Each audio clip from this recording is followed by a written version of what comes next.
આવો આવો, મારા વાલકુડા એવા ટાબરી આવો, મારા નાનકુડા એવા ભૂલકાઓ. હું છું વાર્તા કહેનારો. અરે વાહ ભાઈ, આજે તો કેટલા બધા ભટુરિયાઓ વાર્તા સાંભળવા આવી ગયા છે ભાઈ. આવો ત્યારે આવો. આજે હું તમને બધાને એક સરસ મજાની વાર્તા કહેવાનો છું. કાન દઈને સાંભળજો.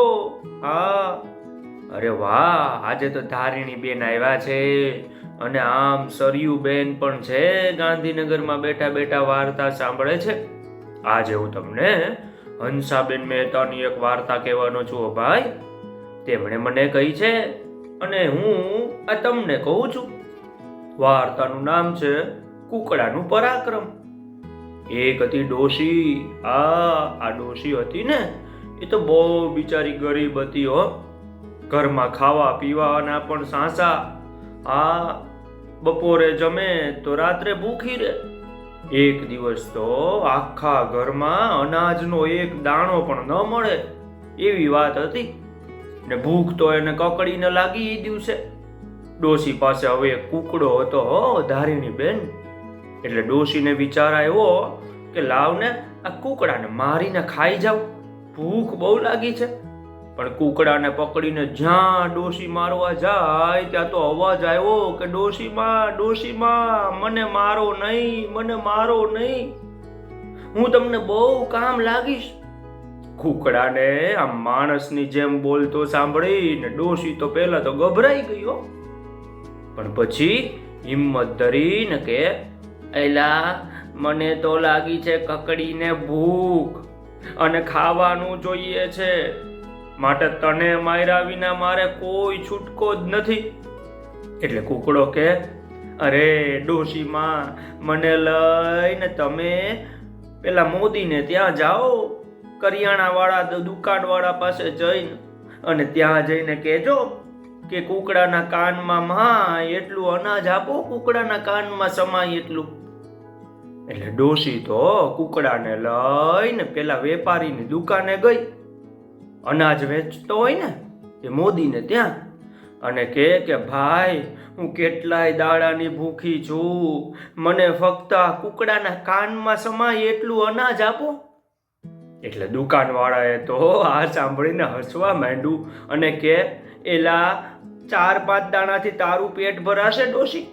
ડોશી કે એટલું આપો તોય ઘણું છે પૈસા. એટલે પેલા દુકાનવાળાએ તો એના નોકરને હુકમ આપ્યો કે આ કુકડાના કાનમાં સમાય એટલા ઘઉં ડોશીને આપી દે.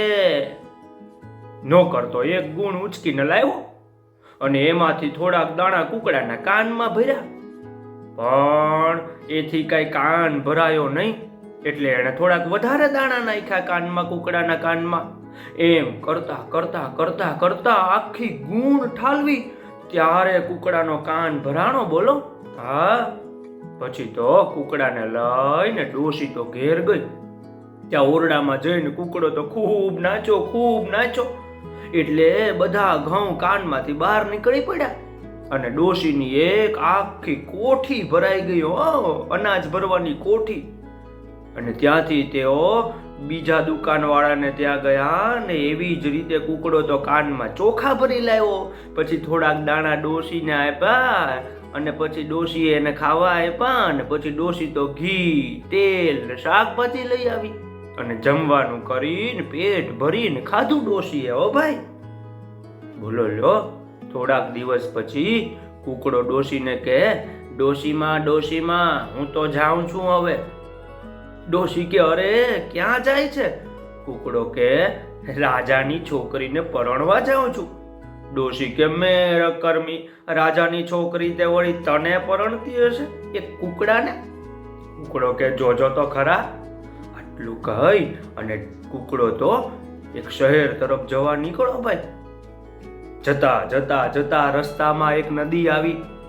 એ કે કુકડા ભાઈ, નદી કે કુકડા ભાઈ, ક્યાં ચાલ્યા, ક્યાં ચાલ્યા? ત્યારે કુકડો કે રાજાની છોકરીને પરણવા જાઉં છું. નદી કે વાહ વાહ વાહ, તમારાથી એકલા તે જવાય, મને સાથે લઈ લો ને. કુકડો કે બહુ સારું, મારા કાનમાં બેસી જા.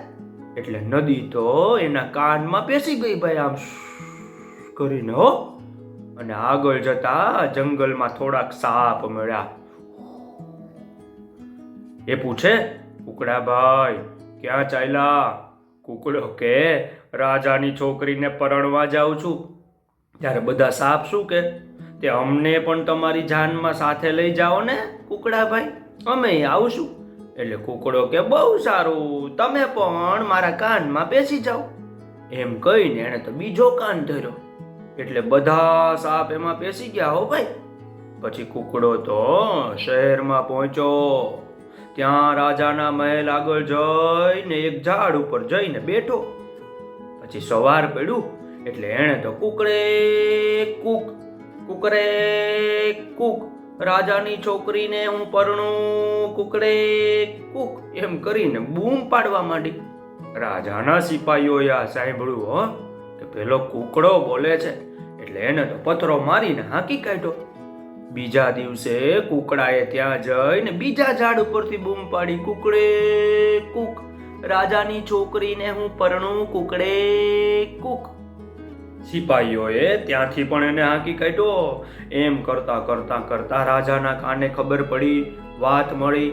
બીજા દિવસે સવાર પડ્યું એટલે રાજા પોતે અગાશીમાં આવીને ઊભા રહી ગયા. ત્યાં તો કુકડે કુક, રાજાની છોકરીને હું પરણું પરણું એવો અવાજ એના કાને આવ્યો, રાજાના કાને. રાજાજી તો આ સાંભળીને ગુસ્સે લાલ ઘૂમ થઈ ગયા અને હુકમ કર્યો કે જાઓ, એ કુકડાને પકડીને મારા ઘોડા બાંધ્યા છે એ ઘોડારમાં બાંધો ને ઘોડાઓ એને પગ નીચે ખૂંદી નાખે એવું કરો, મારી નાખો એ કુકડાને. રાજાના સિપાહીઓએ જેમ તેમ કરીને કુકડાને પકડો. રાત પડી એટલે એને તો ઘોડા બાંધ્યા હતા ત્યાં ઘોડારમાં પૂર્યો કુકડાને. કુકડાઓએ તો એનો કાન ફફડાયો, કુકડાએ તો એનો કાન ફફડાયો. રાત પડી એટલે ફટફટ ફટફટ ફટફટ કરતો. એટલે અંદરથી સાપ નીકળ્યા, એ ઘોડાને કરડ્યા. સવારે ઘોડાવાળાએ જેવું બારણું ઉઘાડ્યું કે કુકડો તો અંદરથી નાસી ગયો અને ઝાડ પર ચડીને કુકડે કુક, રાજાની છોકરીને હું પરણું પરણું એમ કરીને બૂમ પાડવા લાગ્યો. રાજાએ તપાસ કરાવી તો જણાયું કે એના ઘોડા તો બધા સાપ કરડવાથી મરી ગયા છે. બોલો, અને કુકડાને તો કાંઈ પણ ઈજાય થઈ નહોતી. વળી પાછું કુકડાએ કુકડે કુક, રાજાની છોકરીને હું પરણું એમ કરવા માંડ્યું. પછી તો રાજાને ખૂબ ગુસ્સો ચડ્યો એટલે તરત હુકમ કર્યો કે જાઓ એ લુચ્ચાને પકડીને ઝાડે લટકાવીને બાળી મૂકો. બધાએ મળીને કુકડાને પકડ્યો હો ભાઈ. ઝાડે લટકાવી નીચે મોટો ભડકો કર્યો, હોળી પ્રગટાવી. રાજા અને એના અમલદારો અગાશીમાં જોવા ગયા, ચાલો શું થાય છે તે જોઈએ. પણ જેવો ભડકો કુકડા સુધી પહોંચ્યો કે તરત કુકડાએ બીજો કાન ફટફટ ફટફટ ફટફટ કર્યો અને અંદરથી ધો ધો ધો કરતી નદી તો નીચે પડવા લાગી. ધોધ પડ્યો, કાનમાં હતી ને નદી. આગ તો બધી ઓલવાઈ ગઈ, પણ સાથે ગામ પણ તણાવવા લાગ્યું એ નદીમાંથી. બોલો, અને લોકો તો ગભરાઈને રાજા પાસે આવીને પગે લાગીને કે રાજાજી રાજાજી અમને બચાવી લો, અમને બચાવી લો. એટલે રાજાને લાગ્યું કે આ કુકડામાં જરૂર કાંઈક દૈવત છે ભાઈ. એણે કહ્યું, કુકડાભાઈ હું તરત તમારી સાથે મારી દીકરીને જરૂર પરણાવીશ, પણ આ નદીને પાછી ખેંચી લે પૈસા. કુકડાએ તો તરત નદીને પાછે બોલાવીને કાનમાં બેસાડી દીધી. સાપ બધા પાછા કાનમાં બોલાવી લીધા કે બેસી જાઓ બધા સાપ મારા કાનમાં. અને પછી તો કુકડાભાઈ રાજાની છોકરીને પરણ્યા. પણ રાજાની છોકરી એક દિવસ સપનામાં શું જુએ છે કે આ કુકડો તો સરસ મજાનો રાજકુંવર બની ગયો છે ભાઈ. તો લ્યો બટુરિયાઓ, આવી હતી આ વાર્તા. આવતીકાલે હું તમને બીજી એક સરસ મજાની વાર્તા કહેવાનો છું હો. આવજો ત્યારે.